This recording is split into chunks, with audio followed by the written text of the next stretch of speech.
Hello, and thank you for joining this talk. First, let me introduce myself. My name is Robert Hupke, and I'm from the Institute of Communications Technology at the Leibniz University Hanover.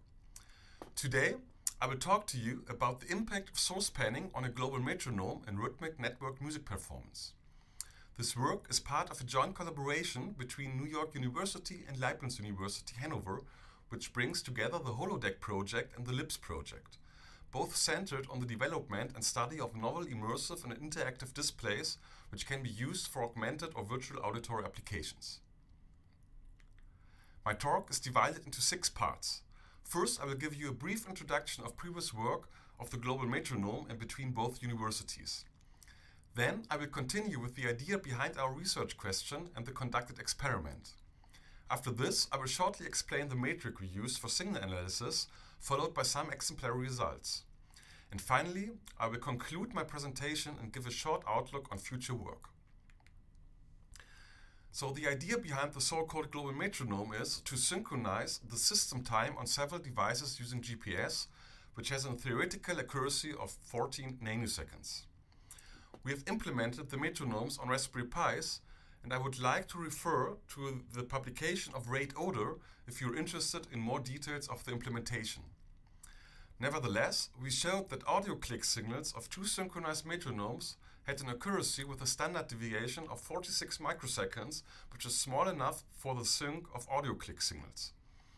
And even if we implemented the metronome mostly for the psychoacoustic evaluation of network music performances, we also showed that it's suitable for measuring analog input-output delay times in network music performances.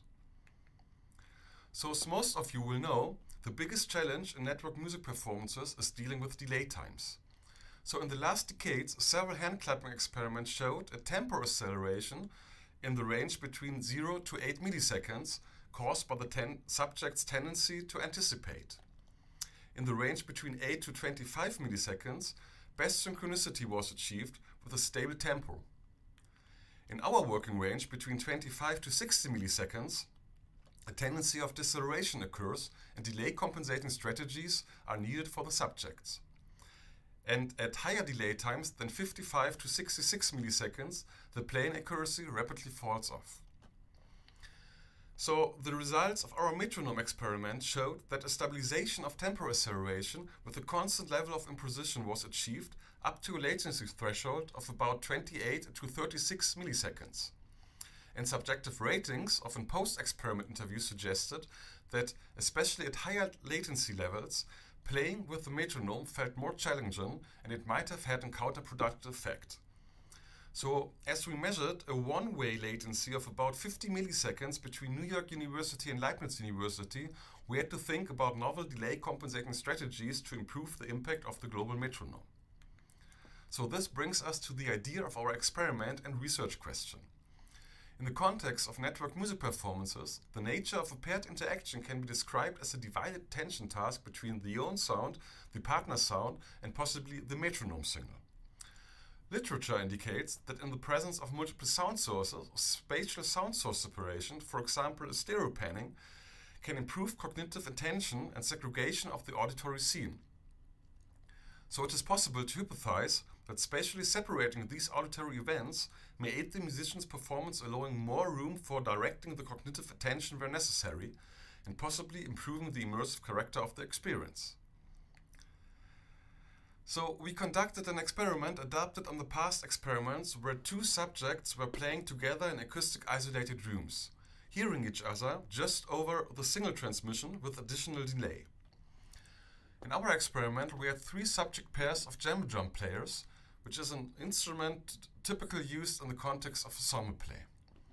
We had 4 conditions.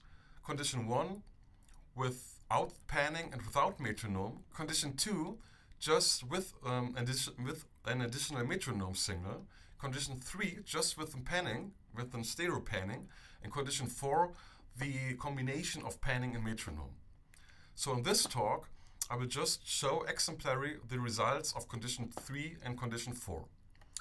We had 2 independent variables, the artificial delay between 10 and 100 milliseconds, and 2 different playing tempos, 90 beats per minute and 120 beats per minute. 4-measure metronome count in track signaled the start of every trial, so the subjects always started playing at the same time. At the end of each trial, the participants were tasked with completing a short post-trial questionnaire for specific ratings on the current network music performance. And an additional post-experiment questionnaire for more general feedback was compiled at the end of the session. Here we can see the so-called sofa rhythm, a typical jam playing rhythm, and this rhythm has synchronization points on each nth quarter note of this rhythm. So we were able to calculate the inter-onset intervals, which are defined as the time in seconds between two consecutive beats. Another metric we used is the metric Peissig, which is defined as the average length of the inter-onset intervals calculated over the whole trial of n onsets. Whereas the metric mean lag, it is possible to make an assessment about the performance synchrony between both subjects, and it is calculated as the time difference between subject A and subject B. Because of an absence of a clear leader-follower role in our experiment, we decided to take the mean time of the absolute value. The last metric, the tempo slope, can be estimated by calculating the slope of a linear regression through each inter-onset interval. So here we can see the results of the metric Peissig at 90 beats per minute at the top and for 120 beats per minute at the bottom of the figure, just for the last two conditions with panning.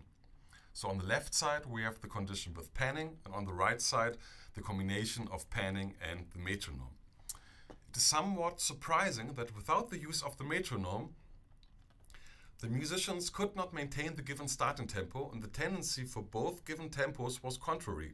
So we have an average mean tempo of 94 beats per minute at the 90 beats per minute trials, and an average mean tempo of 115 beats per minute for the 120 beats per minute trials.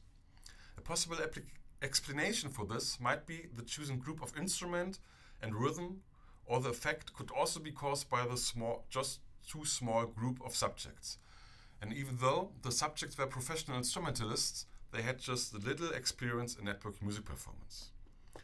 But by using the metronome together with panning, the subjects were able to follow the predefined tempo.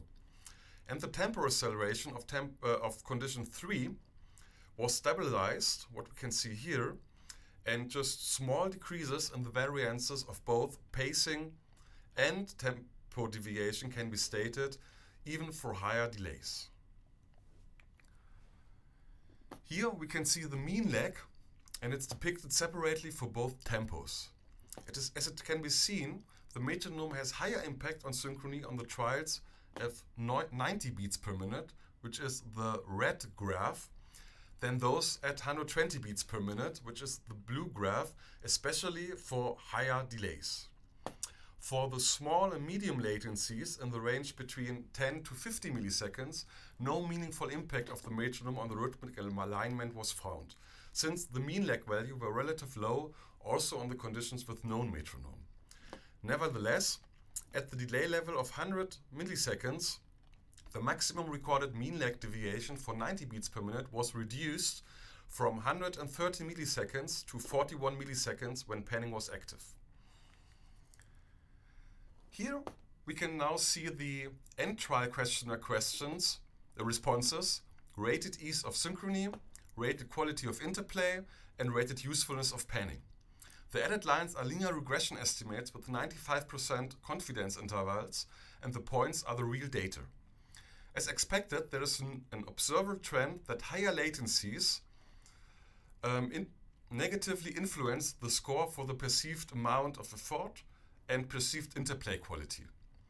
And no discernible positive or negative effect of the metronome, which you can see here on the right side, and performance tempo were, what you can see here on different colors, were observed on the ease of synchrony ratings nor the quality of interplay ratings. The introduction of source panning tends to be seen as more helpful at lower latency values and less helpful for higher latency values. However, there is a trend of panning being rated as more useful when the metronome is active. So let me conclude my presentation. Objective analysis indicates that source panning on the metronome can have a positive effect on tempo stabilization, although the influence of the metronome is much higher. The effect of the metronome on the rhythmic alignment may depend on the playing tempo. Subjective evaluations showed clear trends of lower quality ratings with higher delays, but no effect of tempo. And rating the perceived usefulness of the source panning, the ratings were not always in agreement with the objective outcome, suggesting that the two layers of evaluation are not always codependent. And although in this experiment source separation was only performed in a rudimentary way and the sound scene was well structured with only 2 musicians, results indicate that further investigations regarding source separation, especially in network music performances with multiple musicians, should be conducted. So, thank you very much.